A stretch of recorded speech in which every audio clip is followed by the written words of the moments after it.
Yeah, we're now. Yeah, we're now back. Okay. Okay. Yeah, because I don't want to miss that question. So Okay. we can. I'm gonna. Do the question again. Okay. Okay. Mhm. Okay. The Bella Santini series has touched the hearts of many young readers. What was your vision when you began writing the series? You know, when I began writing the series, it was really only about entertaining my friend's daughter. I wasn't trying to do anything with it. And I kept writing and I kept writing. And eventually it turned out that I had about 60,000 words, not pages, but words. And I started talking to different publishers. I was advised to split it up into a couple of books, and that's how the Bella Santini Chronicles was born. Okay, and Bella's world it's filled with magic, adventure, emotional deep, right? So how did you balance fantasy storytelling with meaningful life lessons? You know, it's funny because I think, I imagine that millennial parents are probably the main people buying these books. And I imagine that they have the question like, how the heck can a fantasy story help my child with emotions? But once you read the books, you'll see that, for instance, there is a chapter towards the end of the first book where Bella is taken to another dimension, and the people in that dimension are actually emotions.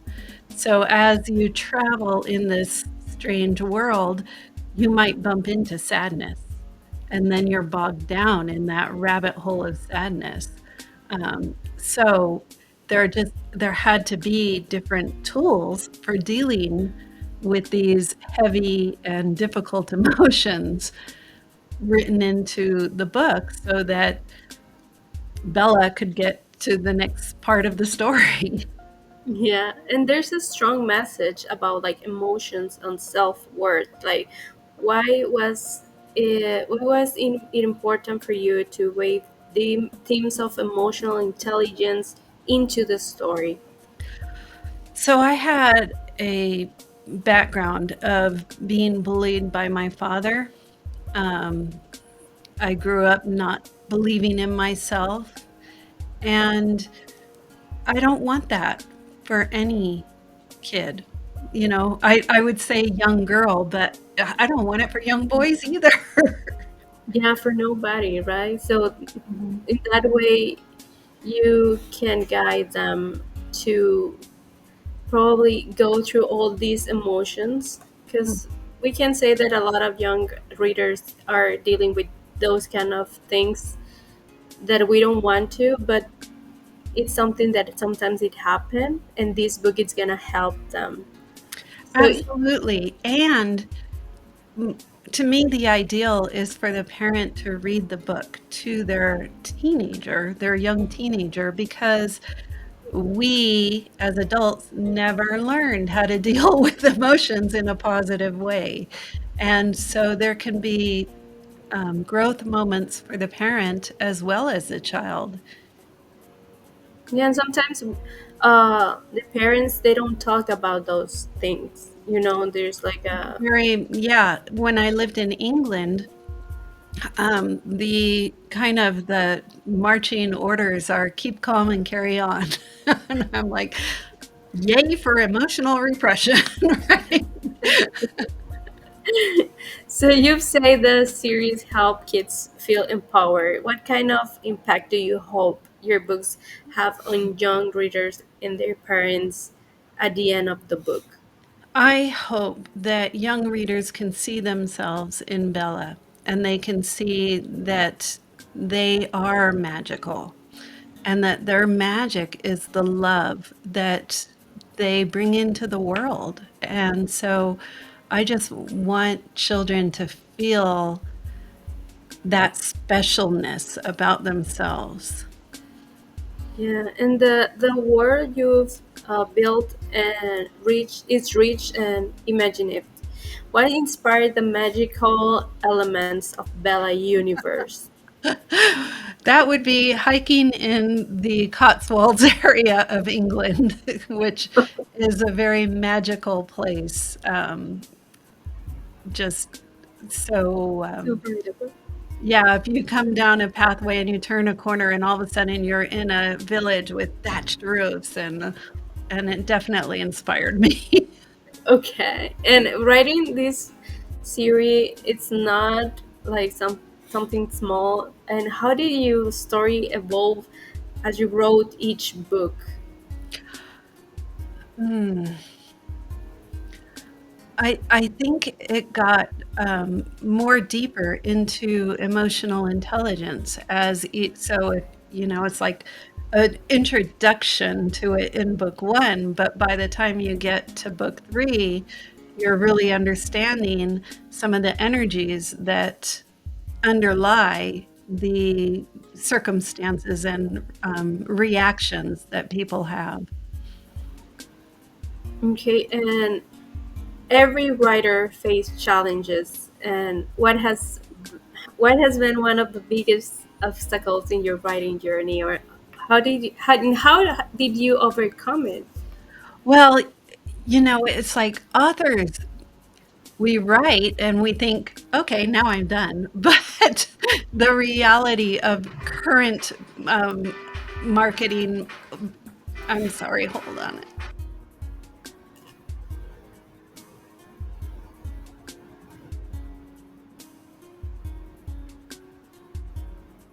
I'm so sorry about that. No, it's okay. It's okay. Don't worry. We're gonna edit it at the end. So the reality of um, an author's life now is you have to become a marketing expert in order to truly make an impact with your book. And that has been like a 5-year journey for me. I'm trying to figure out how to bring the message in a way that truly resonates with parents. And on the flip side, what has been the most rewarding moment for you as an author? Hearing the feedback. One of the actually, she's an aunt who bought the books for her nieces, just said, they were having such a hard time because their father died of cancer, and your books helped them deal with that. And that was like, "Oh my gosh, that's the difference I wanna make." Yeah, and it was not only for young children. It was for like even the parents probably when they are reading the Mhm. book, they're Yes. learning something, right? None of us were ever taught how to deal with difficult emotions, and mostly our parents taught us different ways to repress, either numb it with alcohol or take a bath and forget it, or I'm going to go shopping because I feel bad and I want to feel better. And so there's all these coping mechanisms that are actually emotional repression. And it's time for us to learn that we can face even the most difficult emotion and not have it take over our life. And looking back on your journey so far, what's one thing you wish you had known when you started writing? I wish I had known how to better um, how to better approach the target market so I could have made a bigger impact. For me, it's not about selling books. It's not about becoming. I already am an international best-selling author. It's not about the money. It's about how can I help families thrive. Yeah, and you have touched so many lives with your story. What's one message you hope Mm. like every reader can take away? Like one message that you say, this is the main point of my book?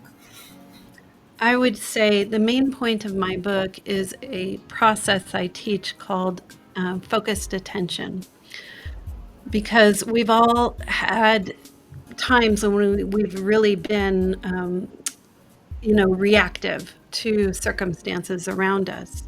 But when we apply the process of focused attention, we don't be reactive.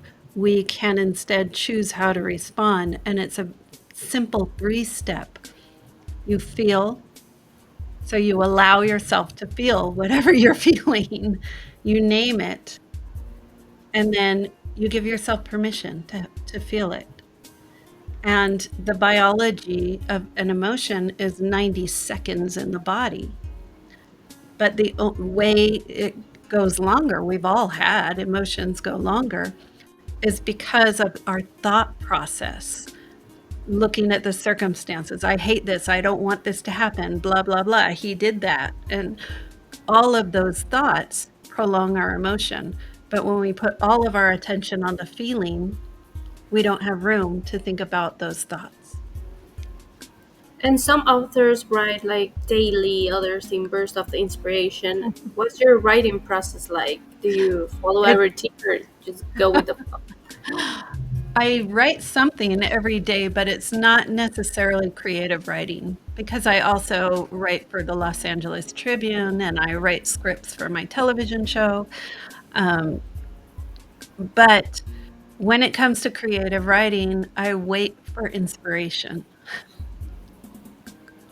Okay. And um, you know, we know Bella as more adventures. Can you give us a sneak peek and what's next for you for her? Like anything new working on that Yeah. you can share? Yeah. So right now, the books aren't actually today available on Amazon or Barnes and Noble because they're moving to a division of Hay House.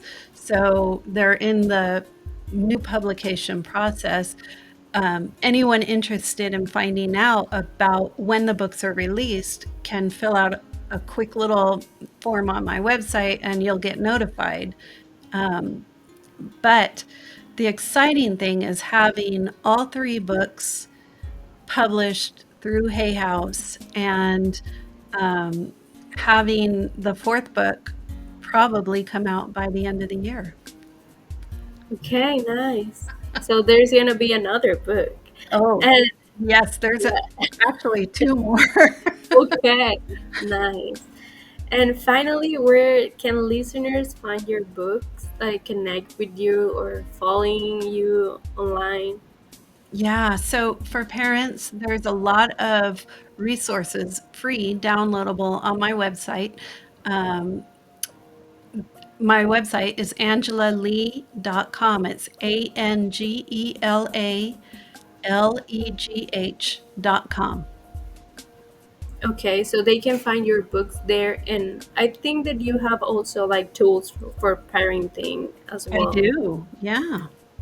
Yeah, those ones are also good resources. Thank you so much, Angela, for being here. It has been a pleasure. Anything else that you want to say to our listeners? I would say remember to take a breath and give yourself grace, because we all make mistakes. We all make choices that are bad. And instead of beating yourself up, just take that breath and say, yeah, I made a mistake and now I'm going to move on. Yeah, like oh my God, thank you so much for your words. It has been a pleasure having you on Outdoors Radio. Thank you for giving us a glimpse into your work and sharing your passion. And listeners, be sure to check your book. Thank you so much for tuning into Outdoors Radio, amplifying voices, inspiring the world. Join me next time for another inspiring conversation. In the meantime, happy listening.